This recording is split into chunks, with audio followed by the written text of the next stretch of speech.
संगोष्ठी साधारण चल रही थी। एक व्यक्ति ने प्रश्न किया, महाराज जी, दो तीन महात्मा साथ में भी थे, महाराज जी भजन करो तो भी उद्धार होना है, नहीं भी करो विरोध में खड़े हो जाओ तब भी उद्धार होना है, इसलिए भजन में कौन शरीर गवाए, कौन परेशान हो गए, अंतर ही क्या। रावण ने भजन नहीं किया, विरोध भर किया, तब भी उद्धार हो गया। तो हमें बड़ी हंसी आई। हम कहा बात तो तुमने सही कहा, लेकिन कल के प्रसंग को देखकर और एक रामायण का प्रसंग की अगर तुलना महाराज जी की जाए तो इससे यह सिद्ध हो जाता है कि भजन वाले को क्या फायदा है और विपक्ष में खड़े होने वाले को क्या फायदा है।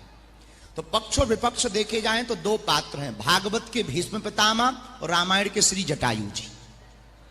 जटायु जी पक्ष में रहे, भीष्म पितामह ठाकुर जी के विपक्ष में रहे, और दोनों की अगर मृत्यु देखी जाए और वहां तुलना की जाए तो भीष्म पितामह के पास भगवान रथ पर चल करके गए, लेकिन जटायु जी के पास भगवान पैदल चल करके गए।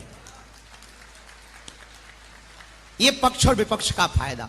फिर मन में भाव आया, केवल इतना ही नहीं, भीष्म पितामह का जब शरीर शांत हो गया, इच्छा मृत्यु का वरदान, तो भीष्म पितामह का अंतिम संस्कार भगवान ने पार्थ श्री अर्जुन से करवाया, युधिष्ठिर जी से करवाया, लेकिन जटायु जी का अंतिम संस्कार भगवान ने अपने कर से, अपने हाथों से किया। और इतना ही नहीं, पक्ष और विपक्ष का अगर तीसरा तर्क देखा जाए महाराज जी, तो पक्ष और विपक्ष का तीसरा तर्क यह है कि भीष्म पितामह जी को प्रार्थना करनी पड़ी कि आप हमारे सन्मुख खड़े रहो और आप हमारे सामने मुस्कुराते रहो, ताकि हम अंतिम समय आपके मुख को देखते हुए प्राणांत करें, शरीर आपके शरीर में विलय, आपके चरणों में विलय करें। पर जटायु जी से भगवान कह रहे कि कुछ दिन और रह जाओ। तो पक्ष और विपक्ष का यही फायदा है, जो पक्ष में परमात्मा के रहेगा उसे परमात्मा के पास जाने की आवश्यकता नहीं, परमात्मा चलकर उसके पास आएंगे। और इतना ही नहीं, जटायु जी से भगवान ने अंत में कहा कि मांगो, कुछ चाहते हो तो मांगो।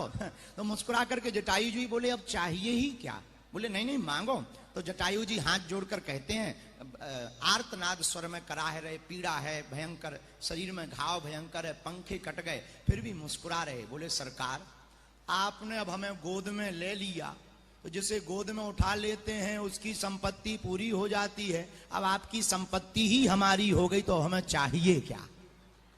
ये पक्ष और विपक्ष का फायदा है। इसलिए हमारे प्रियजनों, हम तुमसे यही प्रार्थना करना चाहेंगे, परमात्मा के पक्ष में रहेंगे तो परमात्मा की संपत्ति तो एक भक्ति है, वो हमारी हो जाएगी और वो हमारे हृदय में बैठ जाएगी। अगर विपक्ष में रहेंगे तो गति रावण जैसी होगी, हर साल जल